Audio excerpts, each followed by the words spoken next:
Bitcoin is on the move. We've had a really strong upthrust here this week and kind of unprecedented. So let's take a look at, well, not exactly unprecedented, but something that hasn't been seen in a while. So here we go. We have 7 straight days of up. It's kind of bouncing around right now between 38, 39, 40 range, but we've had a straight run from basically that low of 29,000 up to a wick high of about 41,000, 40,978. So what we're looking for is a close above 40,000, really 40,578. So anywhere around 40,006, 700 to 41,000. If we have a close in that area, then you could look for this trend to continue. So what you want to do is you want to look at this trend here where we've been up for the last 7 days. Why is that? It's been all green and we haven't had any kind of a reversal at all. And if you look back over the last couple of months, basically this little area here is from May all the way through where we're at now. We've had a little up, little down, little up, little down. So what we need to do is we need to go back a little further in the charts and see where's the last string of green days. And you have one right here where it looks like a wick of 46,000 up to 61,000, where we had a number about 7 green days in a row. 1, 2, 3, 4, 5, 6, 7. Yep, there's about 7 of them there. A little bit of red, then an 8th day, and we shot up again. How many do we have here? 1, 2, little red, 3, 4, 5, little red, 6. Before we hit the all-time high, we had a little bit of a contraction. Then if you go back over here, there's probably 1, 2, 3, 4, 5, 6, 7 days right here, little red. Then we continued up again before we had a little bit of a contraction. That was last year in that, let me see, that was December of 2020 at about $20,000, and that ran all the way up to 40. So we've seen these little runs where the price doubled basically over a week, and then you had a little bit of pullback each time during the bull run uptrend. So right now we are still in a downtrend. So you have to respect the trend, right? The trend is your friend. You have to always respect the trend. We're still in a downtrend until otherwise confirmed. So with a rise like this, if you look at the history of Bitcoin, and we can go back pretty much anywhere in the cycle, whenever we've had a number of days like that, 5, 6, 7 days of straight up, we always get a little bit of a pullback. So at this point, you have to expect a little bit of a pullback somewhere along the way. And then the real question is, this is the March, or no, wait a minute, that's September of 2020 where we had a little bit of a drop here. You have to expect anytime you get, serious upthrusts like this, you're going to get a little bit of a pullback, especially when it happens fast over the course of a day and you have big candles like that. So it's kind of neat to go back and look through the history to kind of see what we can expect. But here's the thing. So we all know that part of this was a big short squeeze. So this big jump right here was a big short squeeze. Here's the other thing that I've been kind of pointing out that's interesting to look at. And if you're long-term and you're just long-term hold, then, none of this week-to-week, day-to-day stuff really matters. This is just really for people who are swing trading. I'm not a day trader. I'm more of a momentum trader. I look for bigger moves less often than a bunch of smaller moves. I just don't have time for day trading, but I do like to watch it, keep an eye on it. It's just fascinating asset, interesting times, and the entire space. A lot of really cool, interesting things going on in DeFi, NFT space, gaming. Cryptocurrency is definitely here to stay. It's the future. The question is that I find really interesting now is Bitcoin and how far it can really go, how fast. And I think this one surprised a lot of people, even knowing there was a short squeeze coming. This big bounce surprised a lot of people. So what do you look for? Is this a bull trap? So are we going to get immediate reversal here and we're going to trap everybody going long? Is there another short squeeze coming where everybody's shorting this and we're going to squeeze them out? So we have a lot of things going on and we're kind of bouncing around in that, we're still ranging, and we've been ranging since this all started back in May, where we've ranged in that $30,000 to $40,000 range. And if you remember what I said back in May, this is a fantastic range of liquidity for a market maker. That's a huge margin for swing traders. That's a huge margin. You can buy down here at the bottom and double your money in a month going up to the top. That's the kind of stuff I look for. And, I try to help understand the lows or the close to the bottoms of a trend, and then, hopefully get out after a double, at least 30, 40%. I'd like to see bigger moves than this, but these are okay for now. until we get a retracement and we have an understanding of where we're going from here. Because if it starts to confirm upward from here and we go up to 50, 60, 70, 100,000, that's a good double, 100X. And same thing, if it drops down again, then we can expect it'll probably pop back up and you can double X from there, or 100, double your money from there and get 100% jump. Not 100X, that's a whole different animal, but get a 100% jump where you double your money before it ultimately settles lower or settles higher. So you can catch these trends on the way up or down, but nobody really knows what's going to happen here next, because a lot of this is automated, systematic trading, algorithmic trading, bot trading. And how do I know that? Well, like I've shown you before, when you look at these charts, there's ETH. I mean, it's doing almost the exact same thing in terms of the price action. It's a little bit different. It's, in this area here where it's ranging, but at the end of the day, this up thrust that we had recently, you can see it across Bitcoin, you can see it across Ether. And then here's something else I've told you to watch: our other crypto assets. Oops, let me get that back.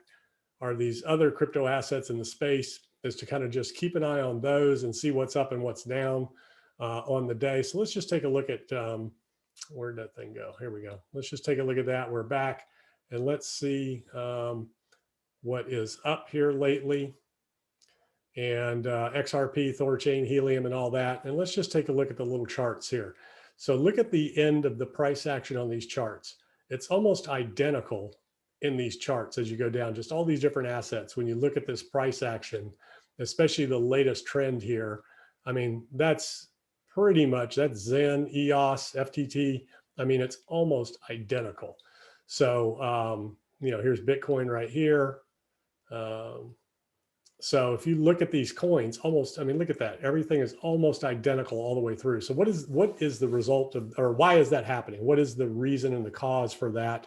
And if we look at it on the down, so that's everything that's been up. So let's look at everything that's been down in the last week, because this chart at the end here is showing the last 7 days. Same thing. I mean, look at this price action. Even on the downside, everything is almost identical. So these are some stable coins here. And look, here you go again, on the upside, everything's almost identical. So these are larger funds that are just kind of spreading out their algorithmic trades over a number of assets. It's almost like the shotgun approach, and they just average out their returns, because hedge funds really only have to earn a small percentage. They have a lot of money under management. So if they earn 2, 3, 4% a month, they're doing pretty good, because at the end of the year, that's a 20, 30, 40% return. They earn 2, 3, 4, 5% a month. That adds up. So, so they just spread that out, move price action up and down to generate those marginal returns, trading inefficiencies in the market and things like that. So the other news to keep an eye on is the economy. The Fed is going to hold rates near zero. They say the economy has gotten better even with pandemic worries. So the Fed is not taking the foot off the gas anytime soon. They are continuing with policy, low rates, quantitative easing, bond purchases. We've seen the result of that in the housing markets and things like that. So keep an eye on the markets. We were down a little bit today. We got a little bit back when the Fed came out and said they're not changing policy. The market came back just a little bit. We were down almost 0.5% at one point. So that's come back up again. So there's a lot of uncertainty in the markets right now. The markets are very frothy. They're reaching the top, just like the crypto markets. We had reached some pretty high levels there, and it was time to take a little bit of profit. So what we can be expecting now, based on the history of Bitcoin, is anytime you've had a number of days of green straight up like this, you're going to get a bit of a retracement correction at some point. And you can just kind of look at what we've seen in the recent history when we've had a week's worth of up thrust. That one was from basically 48 to 60,000, so about $12,000. Then we had a drop from 60,000 to 51,000. So basically about 12 to 15% drop each time we had these huge ones, until we started getting in the downtrend, where we came over the top and the drops became a little bit more, a little bit deeper. And that one was from 63. Well, if you take the wick from that high of 65, the first dip was all the way down to 47. That's a big drop. Then we bounced up again, and then we had a wick high here of 59. And then it dropped all the way down from 59 over the course of 1, 2, 3, 4, 5, 6, 7, 8, 9, a couple green days in there, 10, basically a couple of weeks, 11, 12 days. it dropped all the way down to that 30,000 range from 60. So 50% decline in a few days. And as we've seen here, this increase here has really been over a week. So you realistically could expect at least a 50% pullback from there based on the history minimum. It could go all the way back and completely retrace that entire move.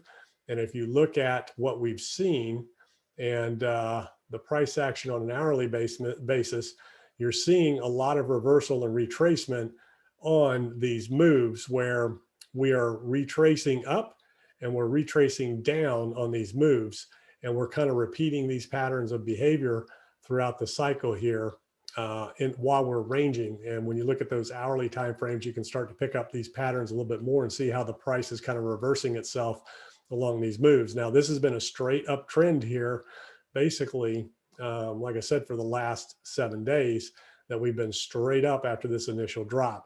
So we've retraced all the way back to this 40,000 range where it kind of all started after that first drop. We bounced back pretty quickly back up to that 40, and we bounced around 35 to 40. Then we stepped down 34 to 39, ranged there for about a week, then dropped down and started ranging in that 37, 33 to 37. Then we dropped down and we were ranging from 30 to 35 before it ultimately dropped down. And we had a couple of days where it was 29, 30,000 before we got this bounce.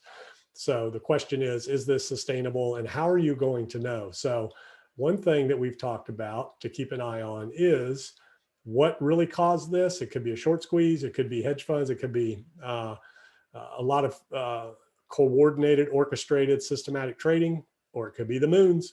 And we've joked about this. This was your full moon here. And what did I say last week? I said, we're coming off of a new moon, had a little drop. We're getting ready to print a full moon and bam, we had a bounce right off that full moon. Guess what comes next? We're getting ready to print a new moon again. So based on the experience of what we've seen on these new moons, they can be tough. So I'm not saying that that is anything to follow or anything to trade off of, but it sure is interesting and it's kind of fun to watch. And I don't study it. I don't know anything about it. All I know is it's really, really funny. And it's particularly effective on Bitcoin. You know, I haven't looked at it across ETH, but let's take a look at it and see what it does across ETH. Yeah, pretty much the same thing on Ether. So it'd be interesting to look at this across different assets and different markets if that's your thing. But kind of hard to argue with results, right? So, but that's neither here nor there. But we do have a new moon coming. So based on this big leg up, you got a new moon coming. Possibly, you know, a lot of people going long here. We need to be looking and be ready for a little bit of a retracement. Could be 50%, could be all the way back down to 30 again. And if the market makers so desire to really, really drag this out and wear the market out until ETFs are ready, until the other institutional adoption, regulation, things like that are in place for the big move up, then this is a range where you can shake a lot of people out. I know a lot of people are selling in this 40,000 area. They got caught back in here that just won out. So that's a good range to get up to liquidate some people and get some people out. And ultimately, like I said, if you're a long-term investor, then your long-term plan hasn't changed. There potentially is a lot of upside yet to Bitcoin. We don't know how far, how fast.